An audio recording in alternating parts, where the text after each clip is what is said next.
I'm sure you've had old people like me trying to give you various pieces of advice as you approach this special day this weekend, of course. Has anything struck a chord with you that anyone's told you that you think's of value? Or have you been told anything that's ludicrous, either or? I've been told all the cliches. The happy wife, happy life is probably the best one that I've heard. All the jokes, well, you better get used to it. You're going to be letting her have a way the rest of your life. Yeah, you would be surprised at how many people are kind of negative when it comes to... They're like, oh, you're getting married? Sucks. A lot of people. The old ball and chain. You know, it makes you kind of, I don't know, you don't want the negativity. You kind of laugh it off, but then you're like, they're kind of being serious, you know.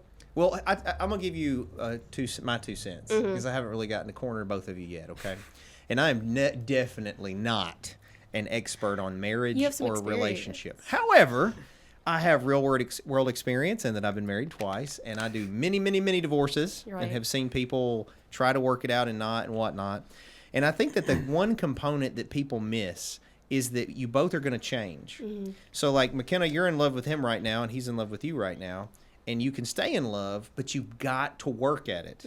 And so, for instance, with me and your mother, one of the things that happened was we were growing as people, but just not together. Right. We were growing into different people. And I always use the analogy. I used to think it was, say you're 2 boats in the ocean, and you want the boats going the same direction. But what I've learned is, no, you need to be on the same boat. You got to get off that boat and get on the boat, and it takes work.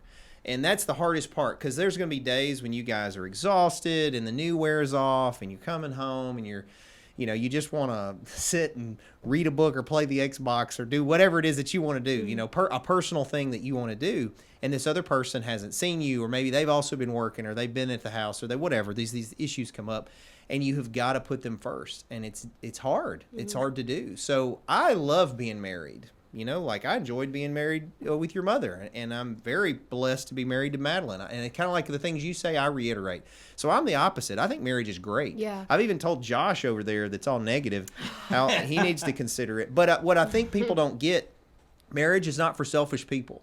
If you are super, super selfish, or even people that maybe aren't and aware of it, it takes daily work to stay focused on that other person. And as long as you can keep that in mind, and every day you're going through it, trying to, what can I do to try to make their day a little better? What can I do? What did they do for me today?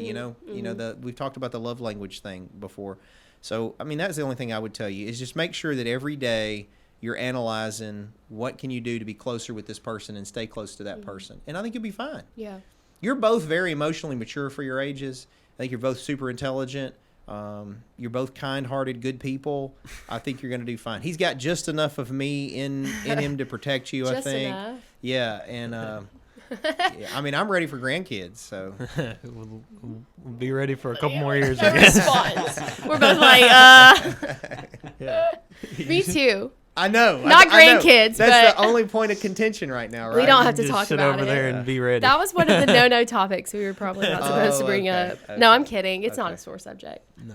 I think we both agree that when the time is right, we will have kids. Yeah, we're not. And in you a all rush. are. I just want to make sure we get it on this recorded on the air here that the child is going to be a martial arts prodigy. Right? Absolutely.